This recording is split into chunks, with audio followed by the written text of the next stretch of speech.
En aquel tiempo dijo Jesús a sus discípulos: Yo soy la verdadera vid, y mi Padre es el labrador. A todo sarmiento mío que no da fruto lo arranca, y a todo el que da fruto lo poda, para que dé más fruto. Vosotros ya estáis limpios por las palabras que os he hablado. Permaneced en mí y yo en vosotros.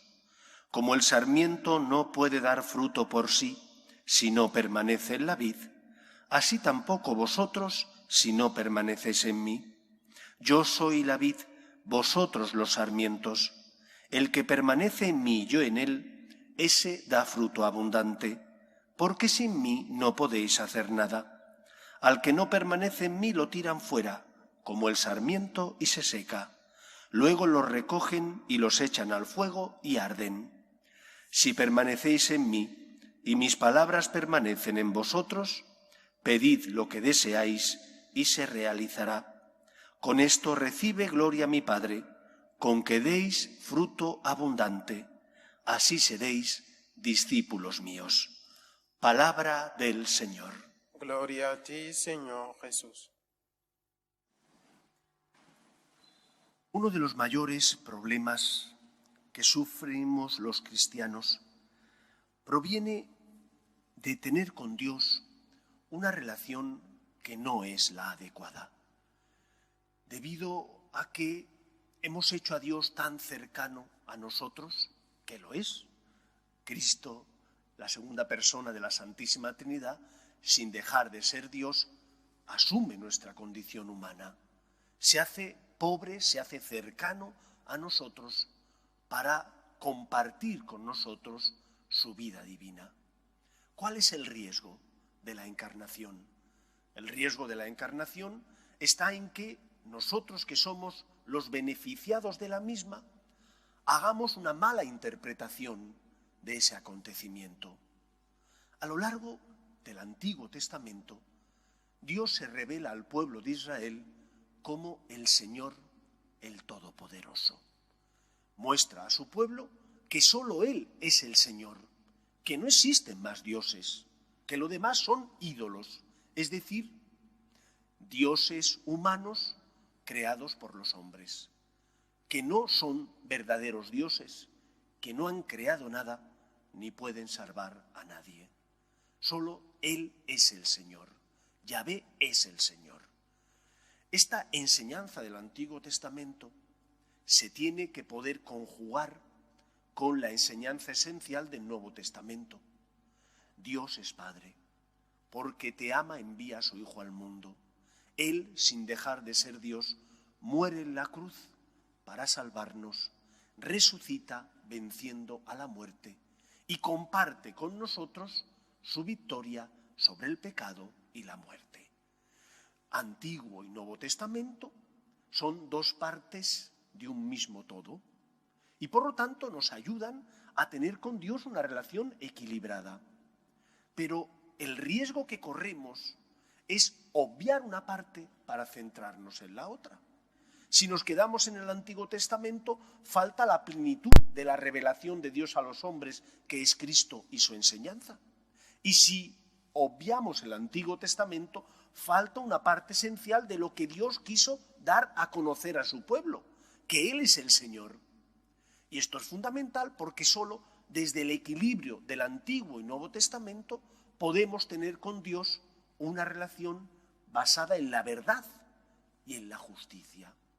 Porque ese es el problema. Somos a veces tremendamente injustos con Dios. Y somos injustos con Dios cuando pensamos solo en nuestros derechos y nos olvidamos de nuestros deberes. Los padres, porque amáis a vuestros hijos, les enseñáis a distinguir el bien del mal. Les enseñáis cuáles son sus derechos, pero también cuáles son sus obligaciones. Y unos padres que no enseñan a sus hijos cuáles son sus deberes, les hacen un flaco favor. Si les aman, les enseñarán a distinguir el bien del mal. Les enseñarán que tienen que cumplir con sus deberes porque es su deber sin esperar nada a cambio, ni una contraprestación a cambio. Es tu deber. De igual manera que papá y mamá se preocupan de que no falte nada en casa, de que la casa esté como tiene que estar, de que la vida familiar sea una vida familiar completa. Los hijos tienen que cumplir con sus deberes y con sus obligaciones. Esto es algo obvio, aunque desgraciadamente en nuestros días muchas veces esto se olvida. ¿Qué pasa en nuestra relación con Dios? Cuando nos olvidamos de que Dios tiene derechos, de que Dios como Señor y como Padre tiene derechos y le empezamos a tratar como si fuera igual a nosotros. Pero es que no es igual a ti, es que es Dios, es que es el Señor, es que tú eres criatura elevada gracias al amor de Dios a la condición de hijo adoptivo.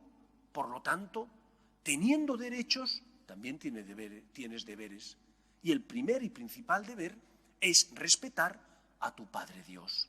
Es cumplir con su voluntad, ser obediente, porque solo Él es el Señor y sabe lo que te conviene, qué es lo que tienes que hacer, por tanto, para ser plenamente feliz, para salvarte.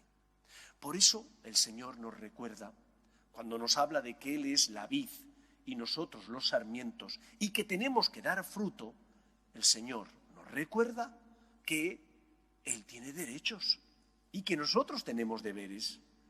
Cuando yo respeto a Dios y no comprendo los planes de Dios, ¿qué es lo que hago? Acepto que Dios es más grande que yo y por lo tanto yo no puedo comprender siempre los planes del Señor. Hago un acto de fe, acepto el misterio.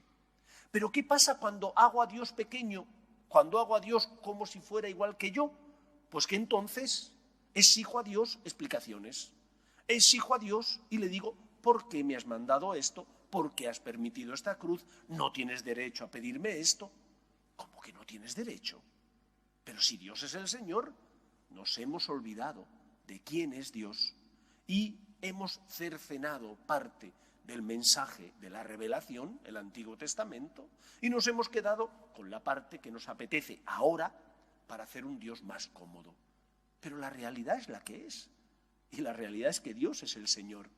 Y de nada te sirve creer que no es así, porque no tienes derecho a maltratar a Dios. Y maltratamos a Dios cuando no le respetamos. Y maltratamos a Dios cuando pensamos que tenemos derecho a exigirle. Dios no es tu servidor. Otra cosa es que se entregara por ti porque te ama y te quiere. Lo hizo libremente, envió a su Hijo al mundo libremente y su Hijo murió en la cruz libremente, pero no porque fuera tu servidor. Se hizo tu servidor, tu esclavo, para salvarte, pero no por obligación. Por lo tanto, cuando respetas a Dios, no comprendes siempre sus planes, pero tienes mucha más paz interior. Porque cuando no comprendes sus planes, aceptas el misterio. Porque vienes a pedir al Señor ayuda y consuelo, sabiendo que no tienes derecho a exigir que Dios te ama de forma gratuita e inmerecida. Ese es el gran problema del cristianismo o de los cristianos. Que bien porque nos han enseñado mal, o bien porque nosotros no hemos querido aprender, nos olvidamos de que Dios es el Señor. Y Padre, Dios es el Señor y aquel que me da la vida, pero es el Señor. Por lo tanto, fijémonos en la Virgen María. Mirando a ella aprendemos que Dios es el Señor y que, por lo tanto, Él tiene derechos y nosotros deberes para con Él. Si no, no se puede entender la figura de la vid y de los sarmientos. Tenemos que dar fruto porque Dios tiene derecho a ellos. ¿Y cuál es el primer fruto? ¿Cuáles son los principales frutos que el Señor espera de nosotros? El principal fruto es que creas en Él, que confíes en Él, que no te hagas un Dios a tu imagen y semejanza, sino que aceptes el Dios revelado y transmitido por las Escrituras. En segundo lugar, una vez que tengo con Dios una relación equilibrada, donde sé que tengo derechos como hijo, pero también deberes, ¿cómo puedo dar fruto? Porque muchas veces deseamos dar fruto, pero nos damos cuenta de que no tenemos fuerzas. Solo podemos dar fruto, dice Cristo, si estamos unidos a la vid. ¿Y qué significa estar unidos a la vid?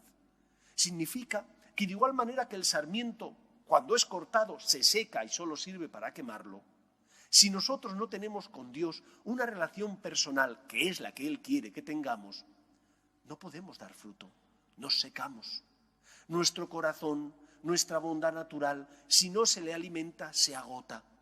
Es como un acuífero del que estuviera sacando agua constantemente y sacas más agua de la que entra, se seca.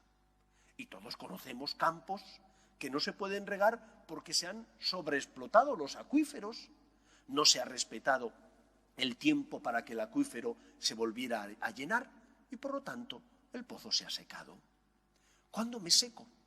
Me seco cuando pienso que no necesito a Dios, que sin Dios puedo luchar y hacer aquello que quiero conseguir, que no necesito a Dios y que voy a superar mis debilidades solo con mis fuerzas, o que ¿para qué rezar? ¿O para qué confesarse? ¿Para qué practicar los sacramentos si vuelvo a caer? Cuando me falta fe y me alejo del Señor.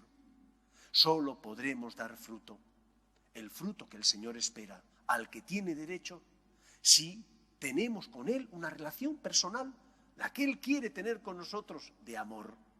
Se hace hombre, el Hijo de Dios, se encarna para hacerse el encontradizo, para que no te encuentres solo en tu vida ante las dificultades, tanto morales como físicas, para que sepas que estás acompañado.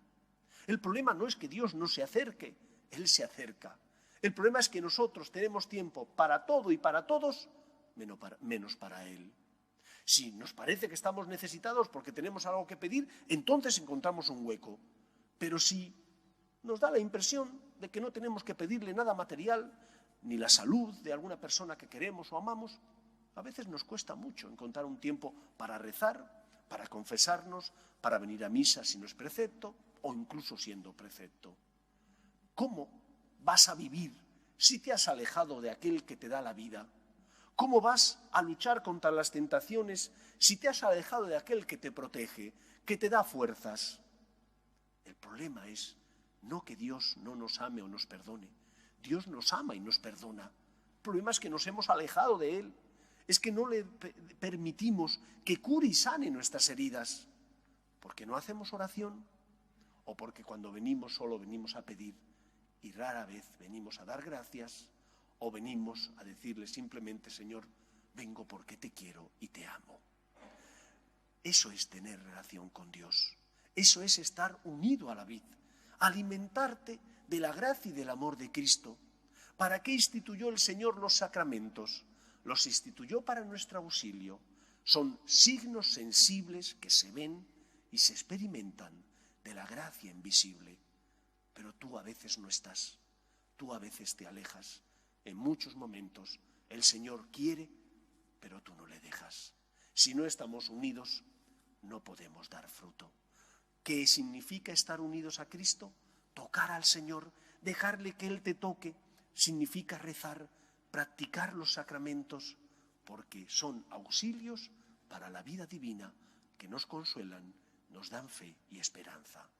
En tercer lugar, ¿qué frutos tengo que dar como buen hijo que soy de Dios? El primer fruto, como os he dicho, es confiar en Él. El primer fruto es tener con Él la relación que Él quiere tener con nosotros, una relación basada en el amor. Dios es mi Padre, yo soy su Hijo. Y si estoy unido a Él y le intento amar, daremos los frutos que el Señor espera, que es, en primer lugar, el fruto de la conversión, que no significa que seamos perfectos y lo hagamos siempre todo bien. Significa que iluminados por Cristo, que es el camino que nos lleva a la vida, sabremos distinguir el bien del mal y, por lo tanto, sabremos cuál es el camino que tenemos que seguir, viviendo los mandamientos, los 10 mandamientos de la ley de Dios, el mandamiento del amor, los mandamientos de la Santa Madre Iglesia, porque tengo conciencia, sé distinguir el bien del mal. Y si he tropezado, porque tengo conciencia, sé que he tropezado, me levanto, pido perdón, pido al Señor ayuda y vuelvo a empezar. La conversión significa poner nuestra vida en manos del Señor, dejar que Él me guíe para evitar la tentación, para evitar caer en el pecado, pero que si he caído también me deje guiar por Él para levantarme y volver a empezar. Y solo de esa manera, estando unidos a Cristo, daremos los frutos que el Señor espera a los que tiene derecho. Las buenas obras que tenemos que practicar, hacer el bien, evitar el mal, tener misericordia de los que pasan a nuestro lado y ser humildes. Si hemos caído, creemos en el poder de Dios, en el poder de la gracia. Nos levantamos y volvemos a empezar. Porque como dijo San Pablo, donde abundó el pecado, sobreabundó la gracia. Tenemos esperanza, no porque seamos más fuertes que las tentaciones, sino porque hay alguien que es más fuerte que el pecado. Ese es Dios. Él nos protege, nos sostiene, cura y sana nuestras heridas. ¿Cómo daremos fruto? Estando unidos a aquel que es el camino que nos lleva a la vida. Ese es Cristo. Que el Señor nos ayude. Nos ponemos en pie.